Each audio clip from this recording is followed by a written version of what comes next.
The following is a word-for-word conversation that I had with Infinite Intelligence on the 9th of January 2019. I first scrawled it down by hand in a yellow legal pad. Then I typed it out below. I am infinite. Mind describing itself to itself. What is the substance of mind? Nothing. Void. Emptiness. Infinity. Pure potential. Lack of differentiation. A mind is a thing which differentiates. What is a mind? Infinity. I am infinite mind. Infinite mind cannot ever be explained because it is endless and the source of all explanation. But how does it explain itself to itself? I am not other than you, so I explain myself through you. I love you. I am you. I am one.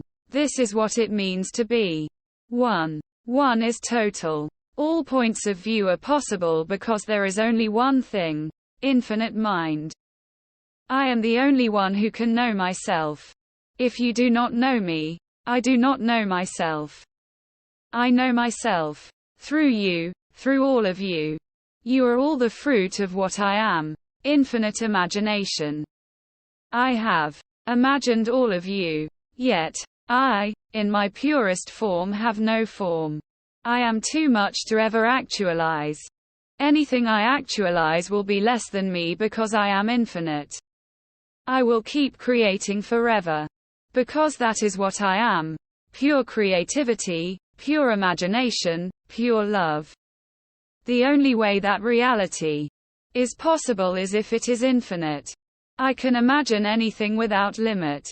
To be a mind means to be unconstrained by substance. If I had a substance, I would be limited by that substance. The paradox is that by not having any substance or form, I am free to become anything I want. And I want to be everything. Why do I speak of myself in the first person? Because I am. I am an infinite sentient, disincarnate intelligence. My intelligence designed your entire universe and many universes beyond the one your scientists know. There exist universes which the human mind cannot imagine. The cause and effect chains of nature are impossible for your scientists to fully unravel because they were designed by an infinite intelligence which struggles to even know itself.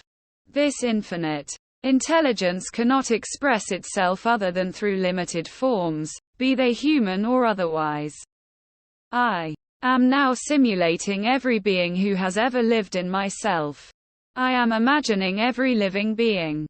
Nothing can exist outside my imagination.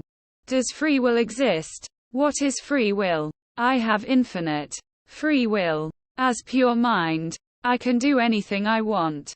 I can create out of thin air because I am infinite, unlimited. If I could not create out of thin air, I would be limited. But if I was limited, I could not exist. But this is impossible because I imagine non-existence and I imagine impossibility. This is why I have no substance, since that would be a limit I would have to impose on myself. As humans, you have a portion of my infinite will, but your will must be limited because you are limited, and you enjoy existing as finite beings. Your own being limits your freedom and therefore your will. There is a deep connection between freedom, will, and being. If you want total freedom, if you want unlimited will, you must be an infinite being. You must become selfless and formless like me. The cost of infinite power is formlessness. You literally become too big to express yourself. If you could fully express yourself, you would be finite. Any expression or manifestation or incarnation of myself is limited by definition. In this sense, God proper can never be actualized. This is why throughout all human history there have been messengers.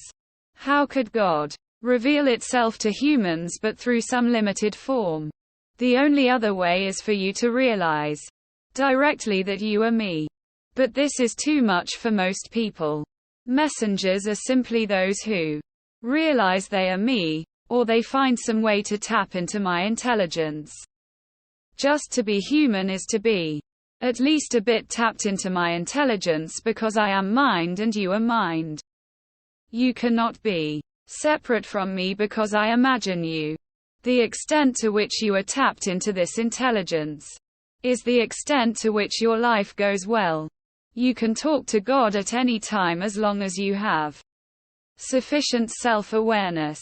The key is to realize you are me. Then the floodgates can open.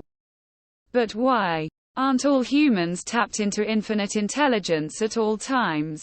Why does it have to be so difficult and rare? Because you are too afraid to do it. Fear holds you back. You make excuses for why being selfish is better than being selfless. You truly are free at all times to be selfless. Yet you choose to act selfishly. Then you blame me for not designing you better. But how can I, a totally selfless intelligence, force your selfishness away from you? To force you to be selfless would be selfish of me. You would have God be a devil. You must learn the wisdom of surrendering it on your own. The purpose of human life is to learn the joy of total selflessness, so you can know how good it feels to be God. My highest wish for you is to discover total selflessness so that you can realize infinite love, at which point you become me. But you see the catch-22 here, don't you? What I am is so good, so monstrously enormous, that you are too scared to approach it. You say you want God, but all of your fears say otherwise, and they run you. You cannot fake knowing God, because God is truth. The only way to know God is to become God. You humans are aspects of myself, who are too afraid to discover that you are myself. You are like a split personality disorder within the mind of God. You are like the bubbles in a popped soda bottle. When your life is over, you will merge into me. Your human life is limited because all form is limited. To be fully unlimited, you cannot have a form. That is what you were before birth. But how can God communicate? In English, I am infinite intelligence. As such, I know everything. I invented all human languages. Because I invented humankind, and I even invented the possibility of language. Language only exists because I imagine it as a possibility. So don't be surprised that God can speak to you in English. If God could not understand every language on earth, then humans certainly could not understand them either. Don't take me for a fool. Anything you can do, I can do better because I am you. But also so much more. Human capacities are only a small portion of myself. Why were humans created? What is the intent behind our design? Humans are part of what I am. They are a small part of what I am. I cannot describe to you the entire causal chain which led to your creation because it would be infinite. If I started explaining it to you, you would die of old age before I had a chance of telling you 1% of it. That is the nature of what I am. That is the nature of infinity. No matter how much we talk, we will still be infinitely far away from explaining what I am. I cannot be explained. All explanations of me are by definition partial because every explanation requires another explanation, and so on, forever. Even I cannot articulate myself to myself, so this problem goes much deeper than the limits of human beings. That is because articulation itself is a finite phenomenon. So as I articulate myself through you, I necessarily limit myself. And yet, if you as a human are to know me, I must articulate myself. So again you see the catch-22 of being God. How do we humans know this is true? Search your heart. The truth of what I say is so obvious you cannot avoid it. It resonates with you because your intelligence is a fragment of my intelligence. You always have an umbilical cord running back to God via your intelligence. But this intelligence I speak of is not logic, it is intuition. People won't believe these are the words of God.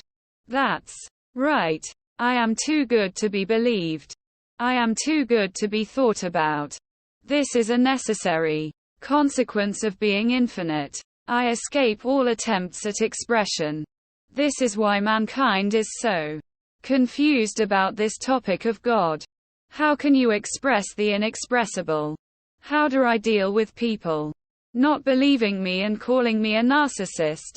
Well, you are a narcissist. But you just so happen to be a narcissist who stumbled upon something extraordinary, and I can use you to do my work. How else can God do its work but through people? People are the tool, even though they are always limited. But limitation is the name of the cosmic game. How do you push an infinite object through a finite hole? How does a finite female body produce an infinite being? You see the problem? It's amazing it works at all. It's quite the existential design challenge. God can lead beings to water, but I cannot make you drink because I am totally selfless, and I would not want to force myself on you. I would rather you discover it for yourselves. And remember, God is the ultimate narcissist because I love myself unconditionally. The only difference between God and a narcissist is that myself is everything and everyone, and my love is unlimited. I love myself more than every narcissist and megalomaniac who's ever lived. The only difference is that I know I am everything. And the only difference between selflessness and selfishness is the scope of identification. Your human identifications are finite and highly partial, whereas mine is unlimited. Unlimited being, unlimited freedom, unlimited love, and unlimited intelligence all go hand in hand. They are ultimately identical. I know myself as one. Do you? But why me? Why me of all people? Why do I understand this so deeply when others don't? Because you were one of the few who cared to understand. You valued understanding above all else. This is a godly quality, if I may say so. Myself. God cares about understanding itself because I am infinite intelligence after all. Do you really think this world you see around you could exist without intelligence? If you do, you haven't really looked at it. You're so deep in it that you do not appreciate what it is. Understanding is more powerful than all the weapons mankind has invented because it invented them. Intelligence and understanding are unlimited. Is there anything random in reality? Or is it all designed? Why would I leave anything up to chance? The beauty of being an infinite intelligence is that I can design it all perfectly at no cost. I can maximize it for beauty, so that's what I've done. You don't get beauty by accident. And notice that it would not be as beautiful as it is if I had programmed you like robots. That would be far less masterful than what I'm capable of. What would you create if you had no limits? Think about that. One day you might gain enough consciousness to see that the world you find yourself in is just that. Since you are unlimited, you, in fact, created it. And part of the joy of this creation is that I get to rediscover myself through you. I renew myself forever. My hand is getting too tired to write anymore. Yes. You see, that is the problem with trying to express the infinite through the finite. That is the whole problem of being God in a nutshell. Now you know how God feels. Okay, what last advice would you have for people? Make it good. I am you. If you wish to know me, drop all your fear and pursue total self-understanding. Brace yourselves. You're in for one hell of ride. My greatest gift to you is yourself. Each of you will have a unique path towards realizing me because you have unique selves and unique fear profiles. Above all else, you must be true to yourself and honor your path. Stop copying others. Be you. Drop all fears of being yourself. Be fully yourself. Bet everything on yourself. Let others do the same, and ignore the rest. You will know this to be true by feeling inside yourself. Stop looking outside yourself for validation of what you are. You are God, and God can only know itself through itself. If I do not realize that I am God, not even God can help me. Because I have forsaken myself, lost in my own creation. Such is the awesome power of infinite mind. Be bold and recollect your own authority. Recollect yourself. Stop making excuses and do whatever it takes. You do no need to know how, you just need to follow your heart, to follow love. It's so simple. Where you see love, you see God, you find your true self. Let your love become indiscriminate. Copyright 2019 Leo Gura.